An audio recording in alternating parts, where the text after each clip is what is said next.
In recent years, some of the most powerful and influential tech companies in the world, Google, Microsoft, Adobe, IBM, and others, have appointed Indian-born executives as their CEOs.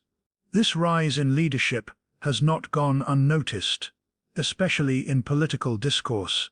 For a figure like Donald Trump, whose rhetoric often centers around nationalism, job protectionism, and American identity, the dominance of Indian executives in American tech firms may provoke a subtle but significant form of unease. While he may not explicitly state it, there are indications that the success of Indian CEOs in these companies challenges the traditional narrative of American superiority in leadership and innovation, and this may contribute to the undertone of his warnings toward companies like Google and Microsoft. Sundar Pichai of Google and Satya Nadella of Microsoft are two of the most notable examples. Both were born and educated in India before moving to the United States for further study and career development. Today, they oversee multi-trillion-dollar companies that are not only shaping the future of technology, but also influencing public discourse, government policy, artificial intelligence, and the global digital economy. Their leadership has become symbolic of the meritocratic rise of immigrant talent, challenging the idea that only American-born citizens can or should hold the reins of national innovation.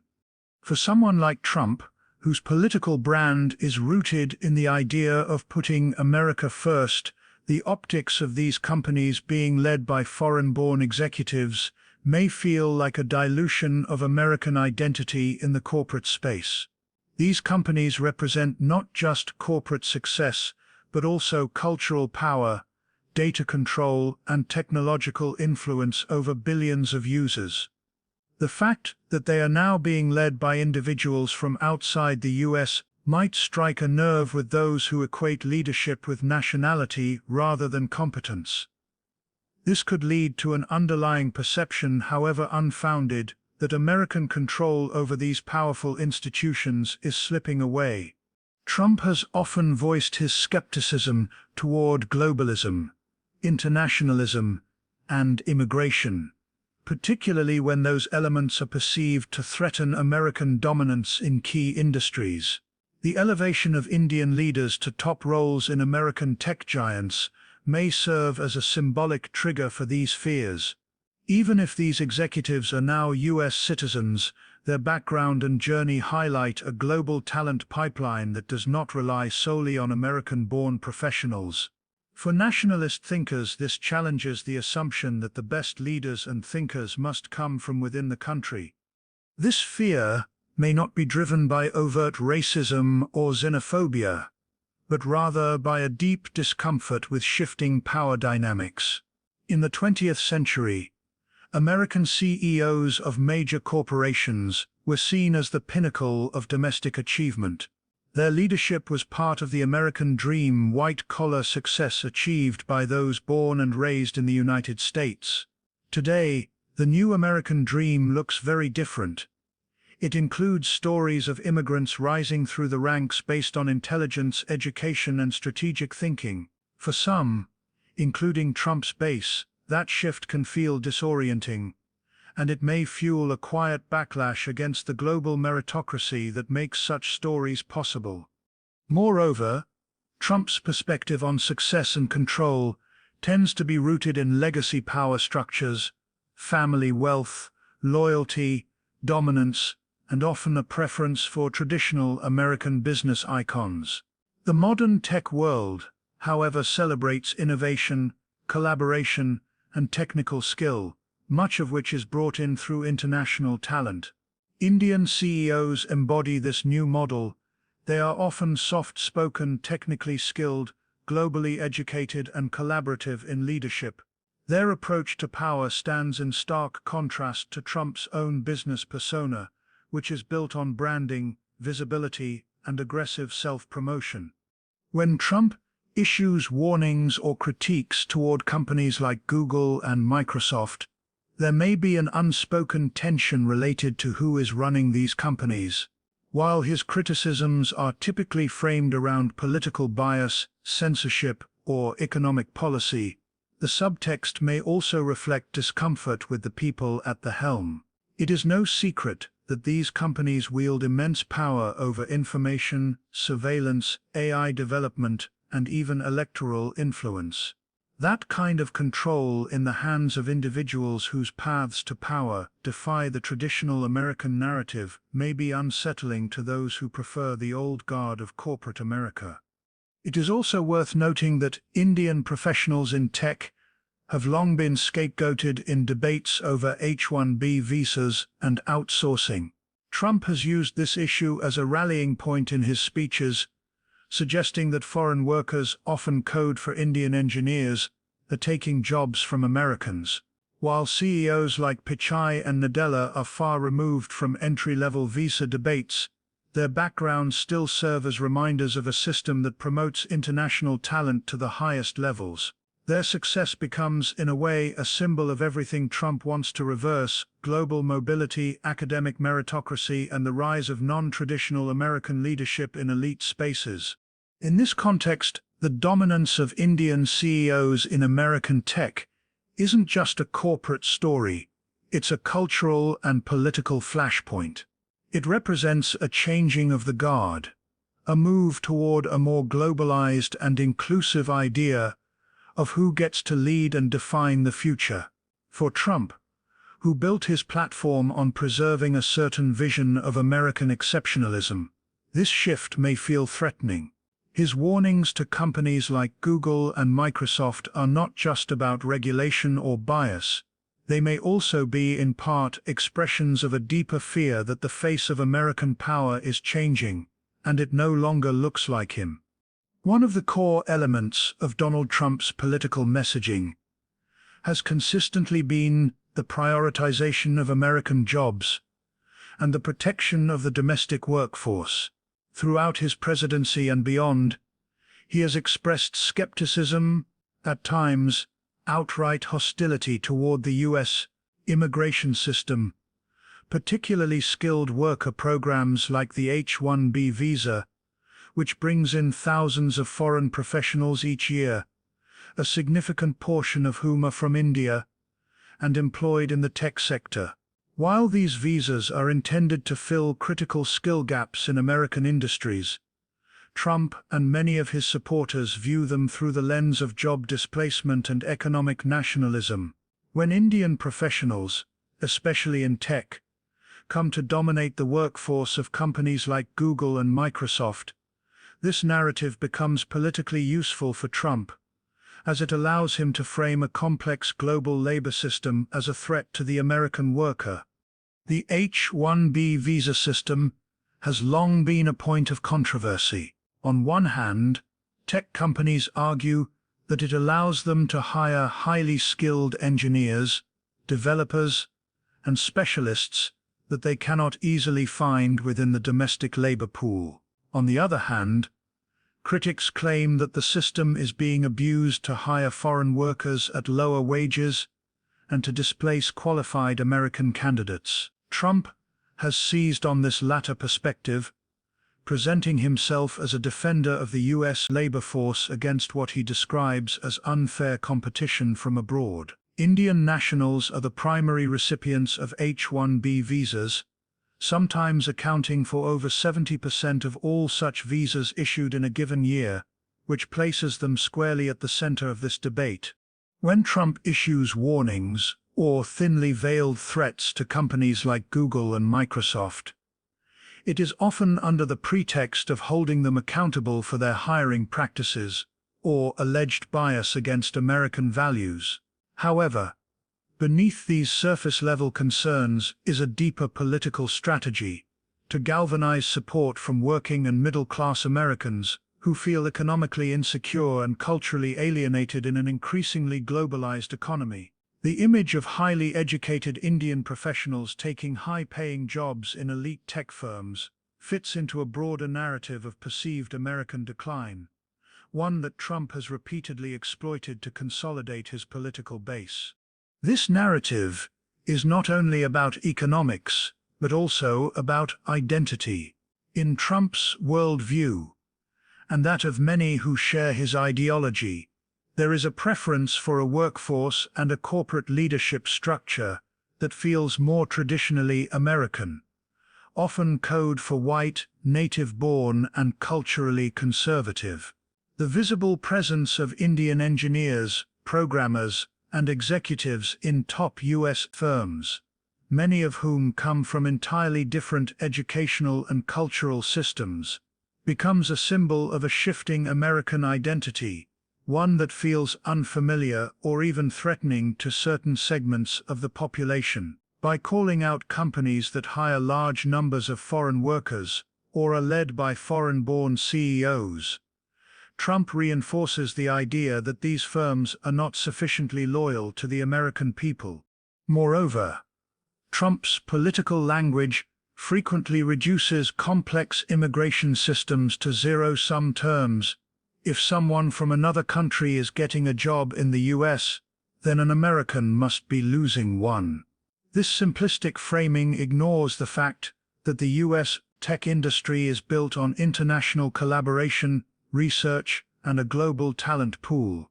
Yet, it remains an effective rhetorical device. It allows Trump to position himself as the champion of the forgotten American worker, while painting companies like Google and Microsoft as traitorous elites who are outsourcing American opportunities to foreign nationals. His critique also taps into broader cultural anxieties about automation, globalization, and the erosion of middle-class stability. For many Americans without college degrees or specialized training, the meteoric rise of tech firms can feel like a world that is not only inaccessible, but indifferent to their struggles. The fact that these companies are populated by immigrants, particularly from countries like India, only amplifies the perception of exclusion. Trump's messaging exploits this resentment, framing Indian tech professionals not as contributors to innovation, but as symbols of a rigged system that benefits outsiders at the expense of Americans. While Trump rarely singles out Indian workers by name, the implications are clear when he discusses foreign workers in the tech industry or criticizes the use of H-1B visas. His stance becomes especially pointed when high-profile executives of Indian origin, like Sundar Pichai or Satya Nadella, are at the helm of companies that he claims are undermining American values or promoting liberal ideologies. These CEOs, despite their American citizenship and contributions to the economy, become stand-ins for broader anxieties about the loss of American control and identity in a globalized world. It's important to note that this rhetoric often ignores the economic realities of the situation. Studies consistently show that H-1B workers tend to be highly productive, fill roles that are in critical demand, and contribute significantly to innovation and company growth. Indian tech professionals have been essential in shaping Silicon Valley into the global powerhouse it is today. However, in the realm of politics, especially the populist brand that Trump champions, perception often outweighs data. The image of a foreign worker taking an American job is more emotionally resonant than the truth about labor shortages and specialized skill needs. Ultimately, Trump's warnings to companies like Google and Microsoft serve a dual purpose. They reinforce his populist appeal by attacking perceived enemies of the American worker, and they subtly stoke the idea that foreign influence, especially from India, via highly educated professionals, has penetrated too deeply into American industry. It is not necessarily a direct attack on Indian people, but it is a strategic use of nationalistic anxiety in which Indian professionals become the unspoken symbol of a system that Trump promises to resist. Through this lens, every criticism of corporate hiring practices and visa policies becomes part of a larger narrative, one that pits Trump's vision of America against a tech-driven, multicultural, and globally connected future. In today's world, tech companies are no longer just businesses. They are powerful entities that influence everything from politics and economics to personal privacy and even public opinion. Companies like Google and Microsoft sit at the intersection of technology, communication, data, and governance. The people who lead these organizations therefore wield immense influence, not just over their employees or shareholders, but over the world at large. When Indian-born executives such as Sundar Pichai and Satya Nadella hold these top positions, it symbolizes more than professional success. It represents a shift in where power resides and who controls the flow of information, innovation, and cultural influence. For Donald Trump, who is deeply concerned with optics, national identity, and control, this dynamic introduces a new kind of discomfort, the perception that key sectors of American power are being guided by individuals who originate from outside the traditional centers of American leadership. Trump has often criticized these companies under the banner of political bias, censorship, or foreign influence. However, the underlying fear may go beyond ideological disagreements and into something more foundational: the anxiety over who is truly in charge of the digital world and what that means for America's political future. When foreign-born individuals ascend to the top of corporations that manage the world's search engines, productivity platforms, cloud systems, and AI models, it represents a significant departure from the American-centric worldview that Trump promotes. These individuals, though often U.S. citizens, represent a more globalized and inclusive vision of leadership that conflicts with Trump's nationalistic framework. The core of the concern lies in the realization that influence in the 21st century is no longer limited to traditional political structures. Control of information, platforms, and algorithms is now just as impactful as control of government. The leaders of Google and Microsoft are gatekeepers of digital infrastructure and, by extension, gatekeepers of political narratives. Google controls the visibility of information online through search engine rankings and content policies. Microsoft controls widely used software, business services, and increasingly AI technologies through tools like Azure and Copilot. These technologies affect how people learn, work, communicate, and even vote. Trump has repeatedly claimed that big tech censors conservative voices and promotes liberal ideologies. Whether or not these claims are substantiated, they serve a strategic purpose to frame these companies as enemies of the political right and, by extension, of American values. In this narrative, the fact that these companies are led by Indian-born executives adds another layer of perceived outsiderness. The argument becomes subtly racialized and nationalized, not necessarily in an overt way, but in a way that raises suspicions about foreign values, loyalties, and priorities.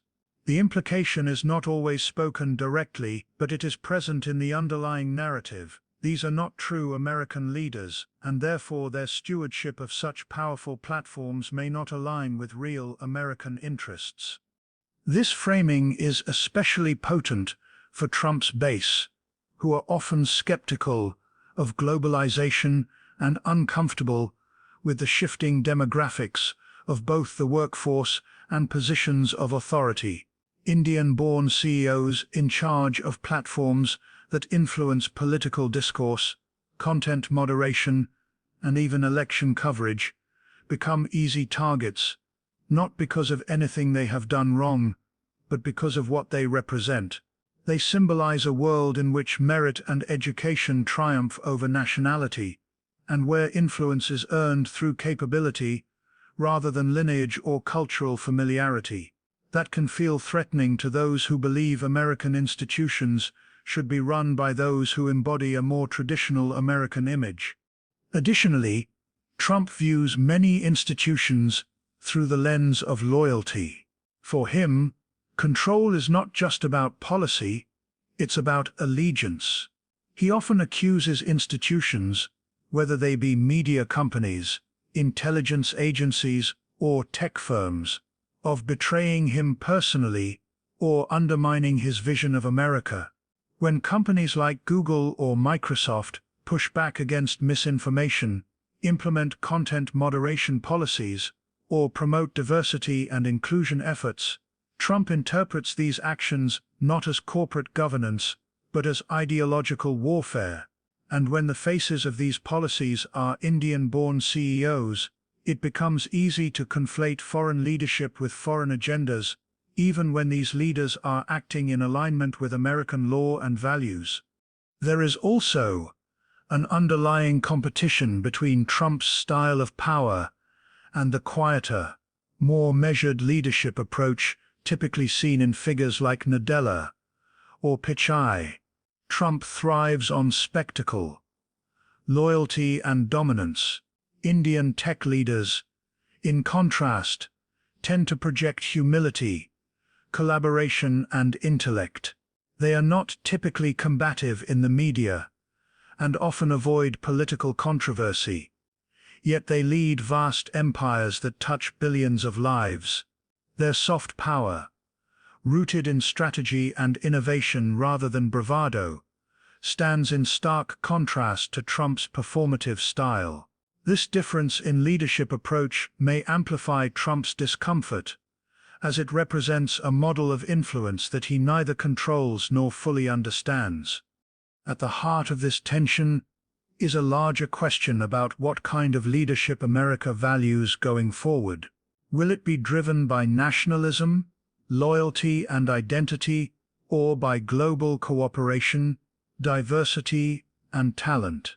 Indian CEOs in tech represent the latter, and their growing presence at the top of US corporations is a reminder that America's power is no longer contained within its borders. For a figure like Trump, who thrives on binary narratives of us versus them, this new reality is not only inconvenient, it's threatening. His warnings to Google and Microsoft, while often couched in political or economic terms, may in part be driven by this deeper anxiety that the future of power is global, not national, and that the most influential decision-makers in that future may not fit the mold he wishes to preserve. The rise of Indian professionals in American tech leadership highlights a broader global shift that runs counter to Donald Trump's deeply rooted America First ideology. His political stance is grounded in nationalism, economic protectionism, and the belief that American institutions, industries, and identity should be preserved and prioritized above all else. However, the success of Indian executives and engineers in companies like Google and Microsoft challenges this narrative. It reveals that modern technological innovation and corporate leadership are not confined to national borders, but are instead fueled by international talent, cross-cultural collaboration, and global meritocracy. This fundamental clash between globalization and nationalism is at the core of why Trump might feel threatened by the growing influence of Indian figures in American tech. Trump's political rhetoric often romanticizes a version of America where economic prosperity is achieved by insulating industries from foreign competition and reducing dependency on outside talent. His repeated criticism of outsourcing, trade deals, and immigration reflects a worldview that sees globalization not as an opportunity, but as a threat. In this narrative, foreign involvement in American success is viewed as dilution or compromise rather than enrichment. When Indian-born CEOs like Sundar Pichai and Satya Nadella rise to lead two of the most powerful tech companies in the United States, it becomes symbolic of the exact kind of global integration that Trump resists. Their leadership represents a model where talent and innovation transcend borders, where excellence, not birthplace, dictates opportunity. This global meritocracy directly undermines the nationalistic idea that America should only look inward for solutions and leadership. It demonstrates that the most qualified leaders may come from outside its traditional institutions and cultural frameworks. For a leader like Trump, who promotes the idea that greatness lies within reclaiming a certain nostalgic vision of American dominance, The success of foreign-born professionals is not just a data point, it is a counter-narrative. It suggests that America's edge comes not from isolation but from its openness to global talent. This is an uncomfortable truth for any movement that seeks to draw strict lines around who belongs and who leads. There is also a symbolic dissonance between Trump's vision of American strength and the kind of leadership that these Indian executives embody. Trump's conception of leadership is steeped in visibility, dominance, and control. He gravitates toward bold declarations, sharp power plays, and public performance. The leadership style of figures like Pichai or Nadella, by contrast, tends to be understated, collaborative, and intellectual. It is based on building teams, fostering innovation, and making strategic decisions with long-term consequences in mind. This difference not only reflects contrasting personality types, but also opposing models of power, one rooted in spectacle and populism, and the other in globalization and knowledge. In the public imagination, the face of American corporate leadership is evolving. The narrative is no longer limited to the archetypal American CEO in a corner office. Instead, it includes global citizens who have risen through international education systems, worked across continents, and brought a multicultural perspective to decision-making. Indian professionals have become some of the most prominent symbols of this shift, due in part to their dominance in STEM fields and their presence in Silicon Valley. This evolution reflects a world where borders matter less than talent, and where success is often built through global networks rather than national loyalty. Trump's discomfort with this trend is not necessarily rooted in overt animosity toward Indian individuals, but in what they represent: a future where America's power is shared, not centralized. In this future, leadership is based on capability, not birthplace, and the engine of progress is fueled by diversity rather than homogeneity. That vision stands in stark opposition to the insular worldview that Trump promotes. His desire to bring back American greatness often hinges on the assumption that greatness means returning to a past where global integration was limited and domestic control was absolute. The presence of foreign-born leaders in top-tier American companies disrupts that narrative and offers a compelling counterexample that progress lies in openness, not in retreat. This tension also plays out in Trump's stance on immigration. His administration repeatedly moved to restrict skilled worker visas, including the H-1B program, which many Indian tech workers rely on to enter and stay in the U.S. While these policies were framed as protecting American jobs, they also had the effect of limiting the very kind of global talent that companies like Google and Microsoft depend on. The contradiction is clear.